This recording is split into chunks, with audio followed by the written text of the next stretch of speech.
ये मैं आपको दिखा रहा हूँ। ये पहले आप देखें कि इसके ऊपर ना 166 कीमत लिखी हुई है। ये ना डिटॉल है साबुन का, ना सेव पैक है। अब ये जो डिटॉल साबुन की मैंने आपको पहले कीमत बताई है 3 पैक है, उसका 166 है। लेकिन यहाँ पे इसके कितने लगे हैं जी, 249, यानी एक कम 250 रुपये। 578 रुपये बिल बना है। वेरिफिकेशन फ़ीस 6 रुपये वो भी कस्टमर ने पे की है। उसके बाद नेट बिल जो बना 1284, लेकिन लिया कितना 1290। और फिर चेंज में आपको लिखा नहीं नीचे कि कितने दिए हैं वापस कितने नहीं। तो वीडियो बनाने का मकसद ये है कि यूटिलिटी स्टोर पर जाते कौन है, आम तबका, गरीब तबका। और वो जो वहाँ जा रहा है, पहले तो आप घंटों लाइनों में लगा देते हैं जी, घी नहीं है, चीनी नहीं है, आटा नहीं है, यही ज़रूरत की चीज़ें हैं। फिर अगर बिलफर्ज मिलना भी है एक आईडी कार्ड पे, ये भी ड्रामा है।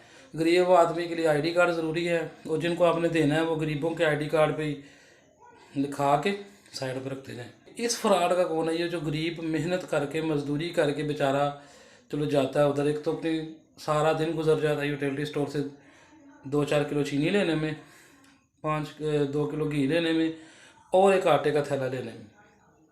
उस पर फिर फ्रॉड ये है कि जी वो मैंने पूछा उसे कि यार ये साबुन की कीमत 3 जो है डिटॉल का 166 लिखा हुआ। उसने कहा ये जो पुराना है, हमारे पास ना पुराना स्टॉक है, लेकिन नया रिकॉर्ड जो है ना कंप्यूटर में, वो नए का आ गया रेट। मुझे ये आज तक नहीं समझ आई कि पाकिस्तान में दुकानदार ये कब कहेंगे कि भाजी वो पुरानी कीमत उत्ते लिखी है जरा ज़्यादा भी ना, जरा ना जी कीमत घट हो गई, लिहाजा तुम 250 रहन दो तो 160 दो। कभी भी ऐसा नहीं होगा। क्यों नहीं होगा? क्योंकि बेईमानी हमारे अंदर रच बस गई है। यूटिलिटी स्टोर वाले, एक तो वो 100 रुपये का फ्रॉड हो गया, दूसरा 6 रुपये वेरिफिकेशन। वेरिफिकेशन किस चीज़ की हो रही है जी, कि ये ज़िंदा इंसान लेने आए या कोई कब्रिस्तान से उठ के आ गया?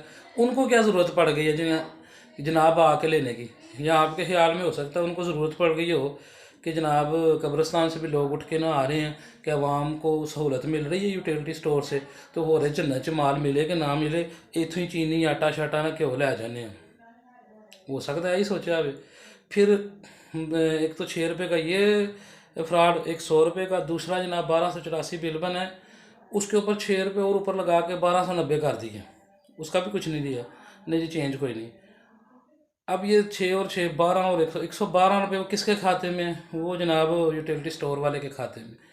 इसी तरह आप एक बंदे की एवरेज होगा, ये तो मामूली सा बिल है 1200 और कुछ रुपये बने, जो हज़ारों रुपये के उधर से चीज़ें लेते हैं, उनके साथ किस किस्म का फ्रॉड होता होगा? वो हज़ारों रुपये की दिहाड़ी तो ये इधर से लग जाती है। फिर जो ब्लैक में बेचते हैं, आम बंदा अगर आवाज़ भी उठाए ना, तो ये होते माफियाज़ हैं।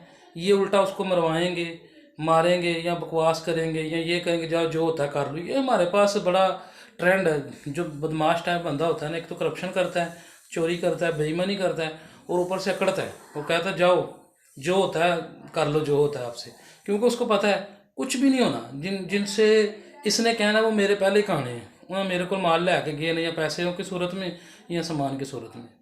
तो आवाम को चाहिए कि इस तरह के जो काम है इस पर खुद भी आवाज़ उठाएं, और ऐसे लोगों का हौसला शिकनी करें, ऐसे लोगों की जो इस तरह का गरीबों का हक मारने की ही तलाश में रहते हैं।